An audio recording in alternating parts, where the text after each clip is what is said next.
Hello, my name is Dr. Joanne Carney, Professor of Education at Western Washington University.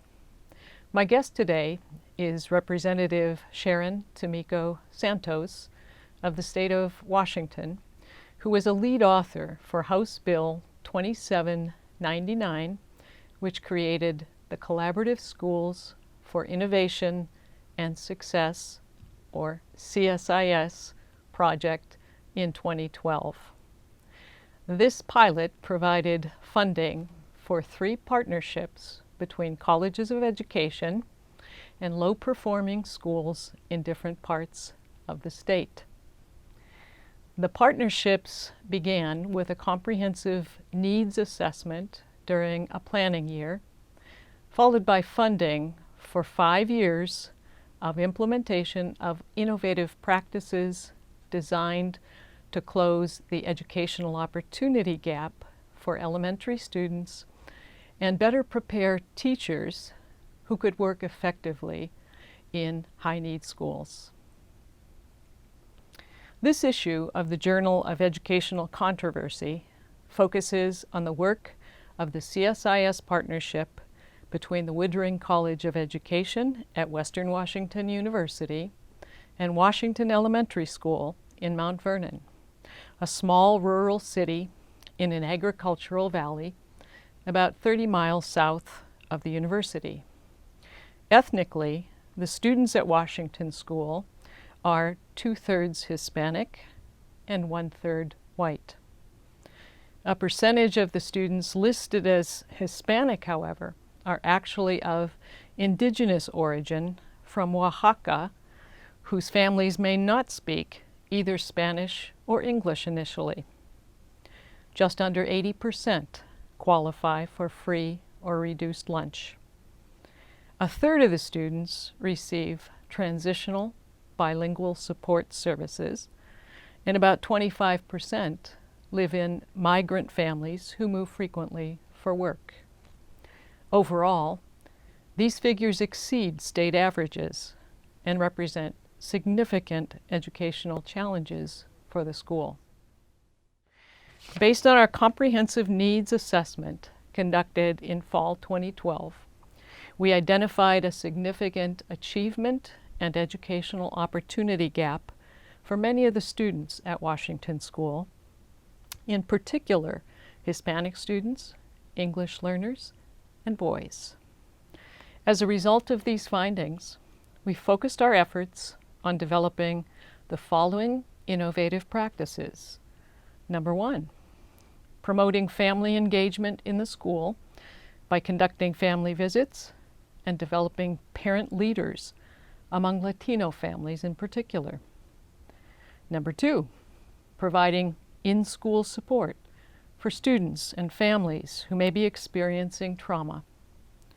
3, enhancing family literacy in both English and Spanish. 4, using educational technology to enhance assessment and instruction. 5, addressing the gender gap. 6, offering targeted professional development for in-service teachers and modifying the preparation of new teachers to enhance both of their cultural responsiveness and ability to teach students with limited English proficiency. And finally, developing a supported pathway to teaching for local students in order to diversify the teaching force in the future. The length and generosity of the funding made it possible for us to tackle complex and seemingly intractable problems in a holistic and organic way that was uniquely situated and suited for the particular school and community context. Because of this, we achieved a number of notable successes, which are described fully in the articles found in this issue of JEC. The lessons we've learned through our CSIS work are prompting systemic change and informing planning at both the school district and the university. To highlight a few areas of particular impact, we have begun to see a reversal of the negative achievement trends for students that were apparent in the initial needs assessment. We have offered a number of professional development and intervention initiatives that are of great benefit for English learners and students impacted by poverty. Those enhancements in instructional practice and family support have informed priorities and decision-making at the district level. We have developed a place-based approach to the placement and preparation of new teachers that is being extended to the entire elementary teacher preparation program. We have prepared over 100 new teachers in this Skagit Valley community, many of whom are choosing to teach either in the community itself or in other high-need schools throughout the state. And finally, we have developed a strong university-district partnership that will continue beyond the end of CSIS funding. As an introduction to the articles that describe the work of our CSIS partnership, we wanted to have some conversation with Representative Santos about the origins and intent of this innovative program. Representative Santos, first of all, I'd like to thank you for making time to talk with us today. As you know, the Collaborative Schools for Innovation and Success grant project is ending in June after 1 year of planning and 5 years of implementation. And we have been writing a series of articles, a number of them for Western's Journal of Educational Controversy. And so we anticipate that our conversation today will shed some light on the beginnings of the project as we are now approaching the end. I wonder if I could, to begin, read from a memo that OSPI put out in May of 2012 that summarized the purpose of ES-HB 2799, which inaugurated the Collaborative Schools for Innovation and Success grant project. And then after I read that one paragraph of summary, I'd like to ask you a few questions about the beginnings of this project. Perfect. The 2012 legislature passed legislation ES-HB 2799 that created the Collaborative Schools for Innovation and Success pilot program. The purpose of the act is to authorize a pilot project where colleges of education collaborate with school districts to establish collaborative schools for innovation and success, serving particularly at-risk and low-achieving students. Each collaboration is intended both to accelerate student achievement and deepen the knowledge and skills of current and future educators. The initial collaborations are to occur in elementary schools. With that reminder, I'd like to begin asking some questions about the beginnings of the project. Please. First of all, what was the inspiration for this bill? There were a number of pre-existing conditions that laid the groundwork for the creation of this bill. One of which you may recall was, by that point in time, 10 years worth of chaos in the field of education with respect to the No Child Left Behind Act and all of the requirements of the No Child Left Behind Act. I think it's important to recall that context because you will recall that the intention behind No Child Left Behind was to ensure that every student in the United States had the benefit of an excellent educational experience, and that all students would be able to meet the same rigorous levels of proficiency regardless of their background. Now, the challenges, of course, with the No Child Left Behind Act were its very prescriptive approach and punitive approach to not meeting proficiency. And we, those of us who work in the field of education policymaking, recognize that one of the challenges is that many of our school district personnel and the students who are in those school buildings based is that they were working within a policy framework that looked at schools effectively as factories, and that looked at students effectively like widgets. And of course, then all of the staff in the school building were our factory workers. Well, clearly there's nothing further than the truth about what the education process is and what our students represent.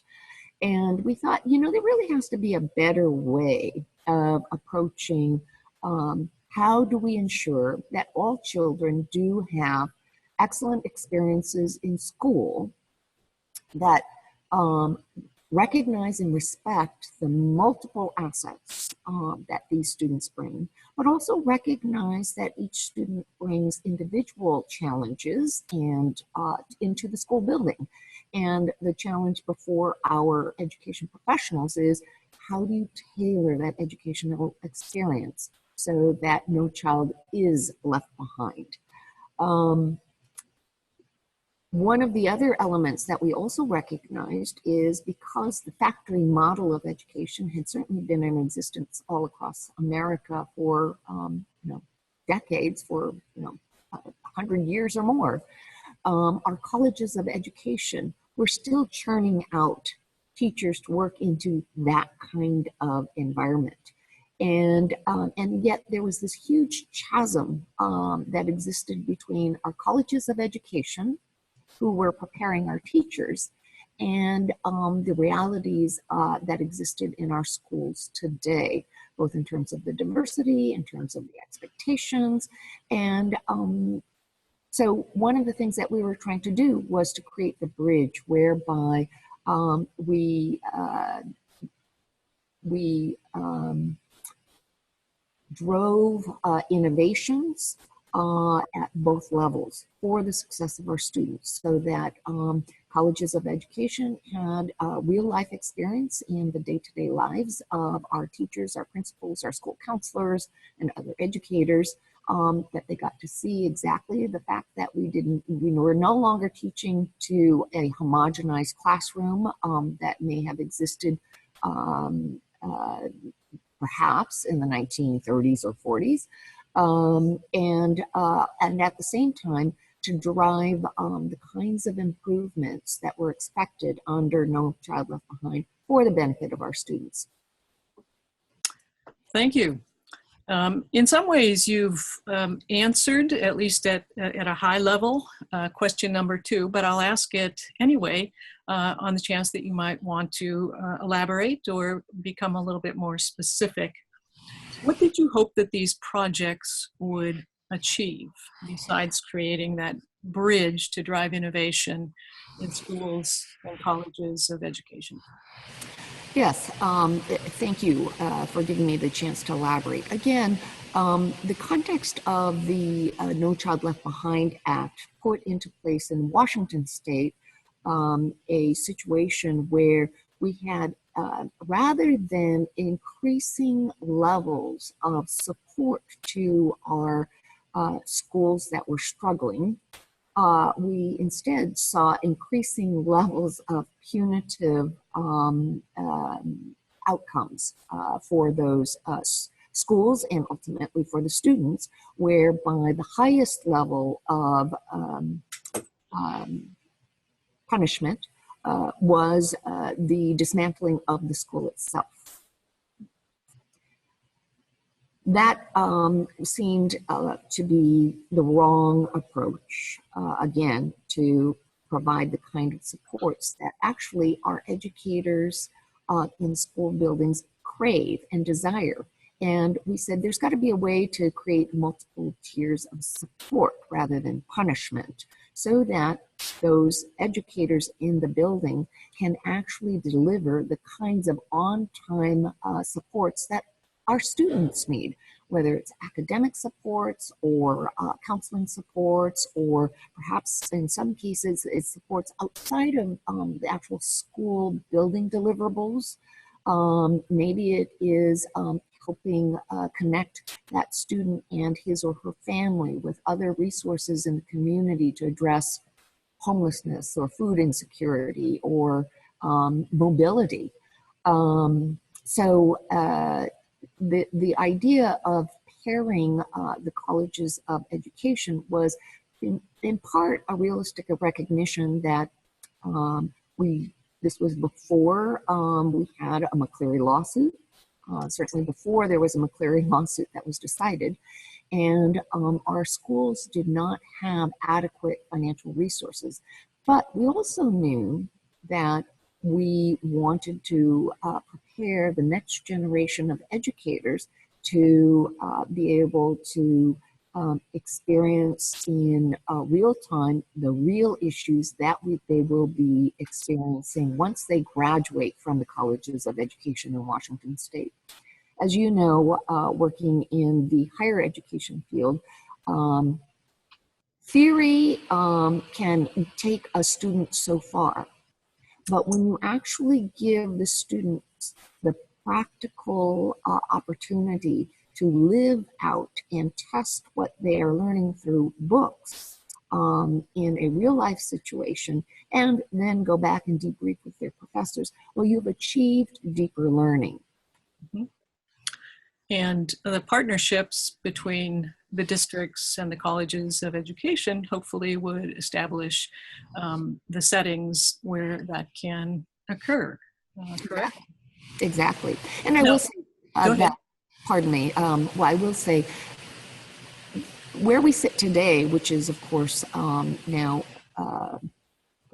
7 years after we adopted the legislation, certainly my own journey into discovering more about what works in the field of education has continued to move forward. And I've been very fortunate to work with other legislators from all across the country, state legislators who work in the field of education, to explore very deeply the lessons that might be gleaned from the practices and policies of education systems in the highest performing nations of the world. Produced in 2016 a study called No Time to Lose that really takes a look at what makes these high performing education systems work.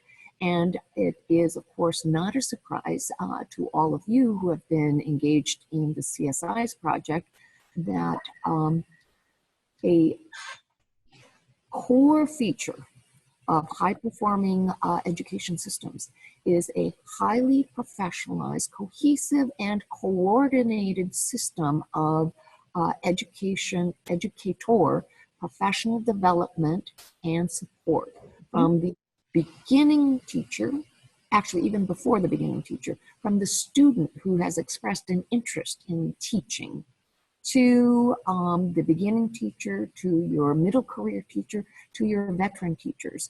And I share that because even though that was not part of my initial thinking when we were developing the CSIs, I'm so very, very pleased to know that best practice and research in international systems of education bear the same conclusions that you and your colleagues, both at Western Washington and the other CSI projects, have come to. And so that's very gratifying to me.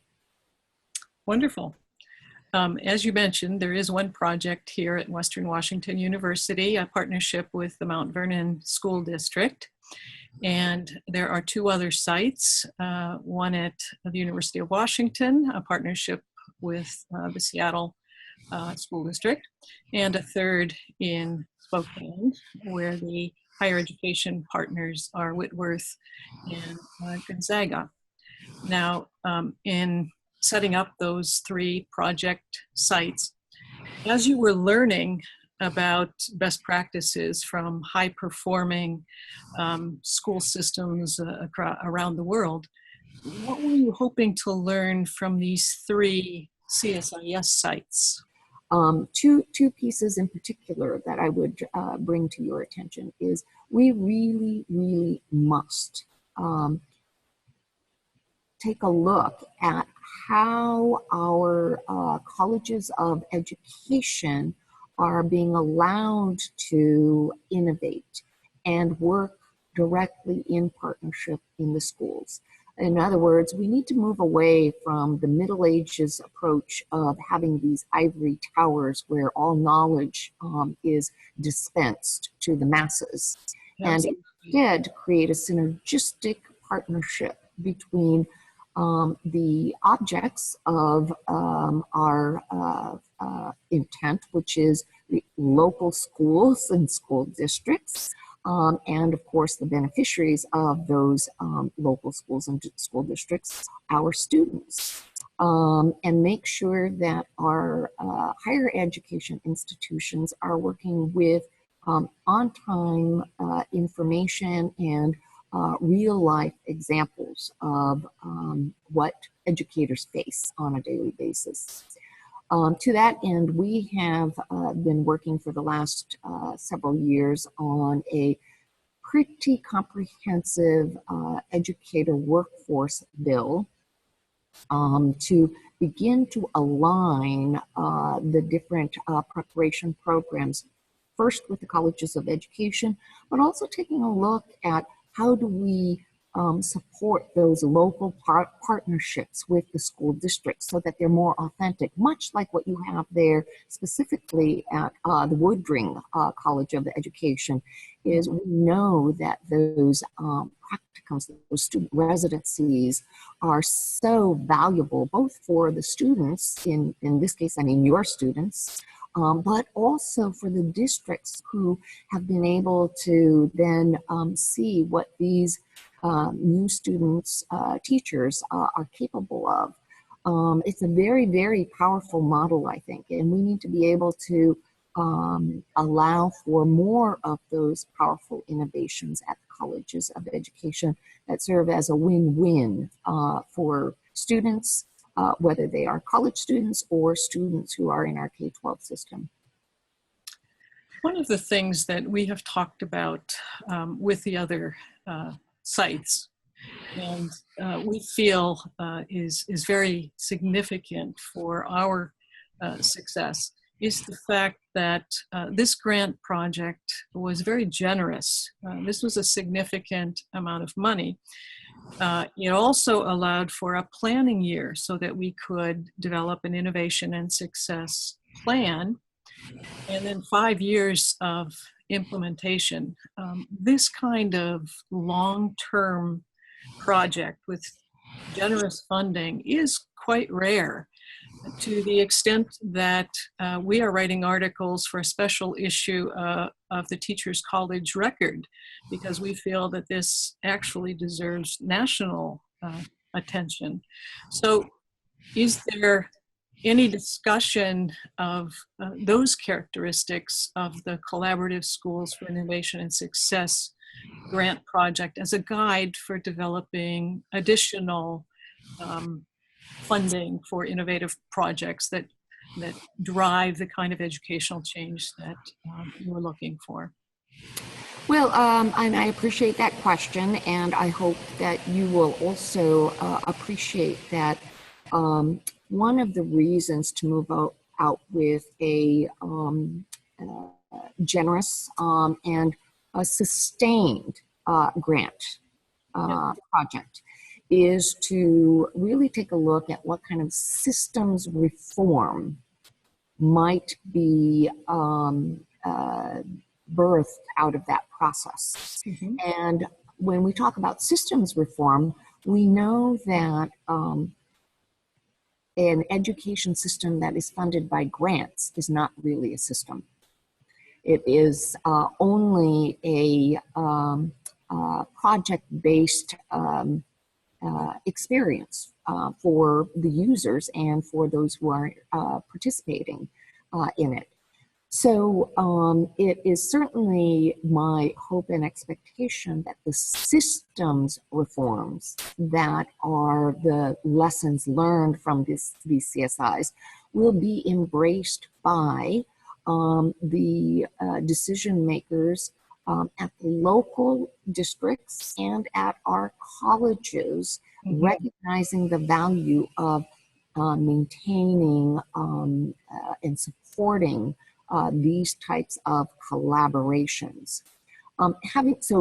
So I'm not so sure about the future of creating a grant program. I'm not going to say that it's not going to happen, but that was not our intent, to create a permanent grant program. Our intent was to create systems change based on your experiences. And but at the same time, I think the other piece of this that I'm hearing you ask is about, and what kind of funding can the schools and the colleges expect for successful system reforms? One of the issues that I would point to is, again, legislation that we've been developing probably over the last couple of years, has to do with reforming the Learning Assistance Program, the funding thereof, and the ways in which those funds are used. So again, I'm going to step backwards and remind us that CSIs were developed within the context of No Child Left Behind. And the focus of No Child Left Behind was to eliminate the idea of quote unquote struggling schools. And whether eliminating them meant, dismantling them, or eliminating them meant making changes either in personnel or in practice or what have you, that is very, very key to understanding not only what are we trying to accomplish with CSIs, but also moving forward when we talk about Learning Assistance Program, because Learning Assistance Program is also a program that is designed to address the needs of those students who are experiencing the greatest challenges staying on top of whatever the current expectations are for proficiency. And unfortunately, again, the past experience and the past framework has been about labeling. What we want to move more towards is saying, we know that in the past, LAP dollars have been the dollars that school districts love the most, because it has been the most free of strings, if you will. It is the most, the school districts have the greatest discretion over how those funds are spent. They are supposed to be spent on improving the academic achievement and proficiency of students, particularly struggling students. But there has been zero accountability, and we've had some studies in the past that show, well, money's out there, but how do we know that we're getting our money's worth? Where we are trying to move learning assistance, there's two pieces that I think are important for researchers such as yourself to consider. One, learning assistance program dollars are part of basic education. This is not a grant. This is not subject to the whims of how much revenue is coming into the state, and so do we scale that up or scale it down? No, this is part of basic education that is delivered to every school district in the state of Washington based on the prototypical school funding model. So, so that's one thing. Two, you will know that over the last couple of years, the legislature has infused a great deal of funding into the basic education, in part because of the directive of the Supreme Court, but also because we know it's the right thing to do. Having said that, we also know that having these discretionary dollars that have increased by significant amount without any type of parameters on use is probably not really a good policy.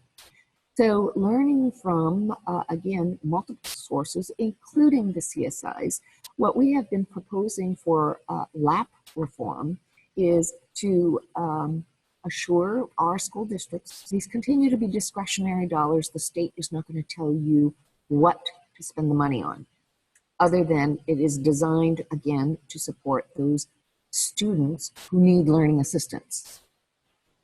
But taking a page out of the CSI's playbook, we are insisting that these dollars be spent first by having school districts and schools engage in a comprehensive needs assessment.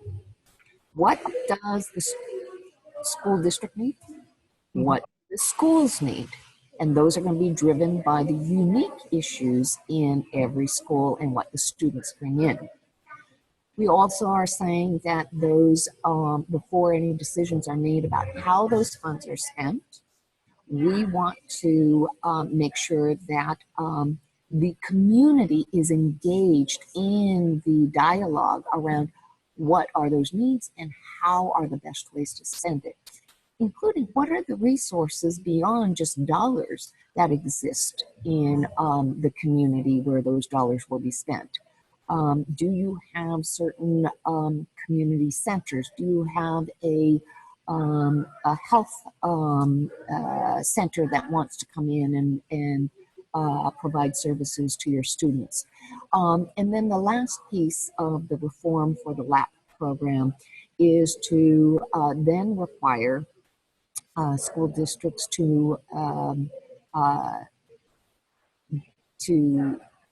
maintain and follow the data, because if the LAP decisions or the decisions around the LAP dollars are not producing the kinds of results that the administrators, the educators, and the community expect, then we would hope that the administrators, the educators, and the community will say, okay, we tried that, that doesn't work.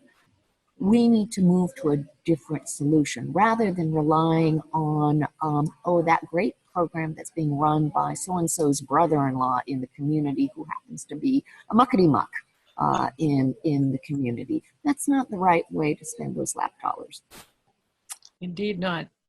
We are very grateful that the CSIS project has contributed to your understanding of how learning supports might be provided in various ways to provide educational opportunities, additional educational opportunities for students who might have been negatively impacted by poverty, or who may be English learners and need those supports. What else would you like people to know about the genesis or outcomes of CSIS? This is like a summary type question.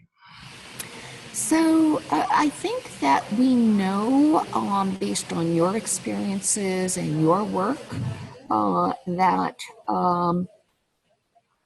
it is important for the state to establish frameworks, but not to be micromanagers of what happens in any site. And I think that that was something that I had to fight very hard for, is to allow for the integrity of each community to be fully realized in each CSI project. We need to do the same thing with education throughout the state. Mount Vernon School District is going to be very, very different from the Mount Lake Terrace School District, which is going to be very different from the Mattawa School District. We need to be able to allow each of those school districts to flourish in a fashion that is appropriate to that community. At the same time, we also need to make sure that we are equipping all of our educators, both those who are already in the system as well as those who are coming out of our colleges of education, with a uniform set of skills to be able to traverse across the state and to be able to be successful in any one of those school districts, whether they are a rural school district, a suburban school district, an urban school district, whether they're high poverties or very affluent communities. To know that you are going to be facing students who may be presenting with unseen social and emotional needs is something, as an example, that I think we want all of our new educators to be able to recognize and to be able to manage.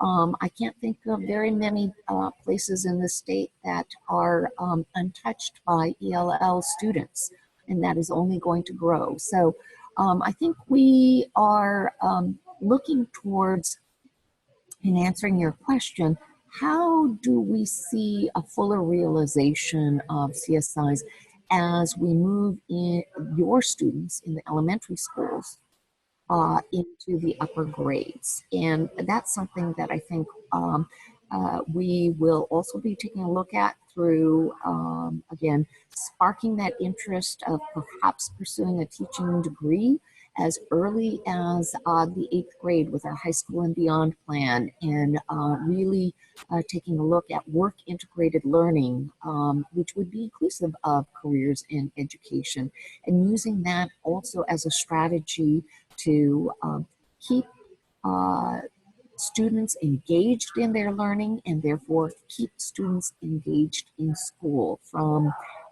the earliest grades until they hit the high school graduation and into their future careers and hopefully college. In summary, on behalf of our CSI team, I'd like to thank you and other legislators for all the work you have done, not just on this grant project, but all the other initiatives and policies that you've described. We really appreciate the thoughtful, insightful, well-informed way that you have designed this project. And for us, it has been a very meaningful and rewarding experience to work in partnership with the Mount Vernon School District. And I hope you have seen in our various annual reports evidence of positive impact, both in improving student achievement at Washington School and also bringing about systems changes in the College of Education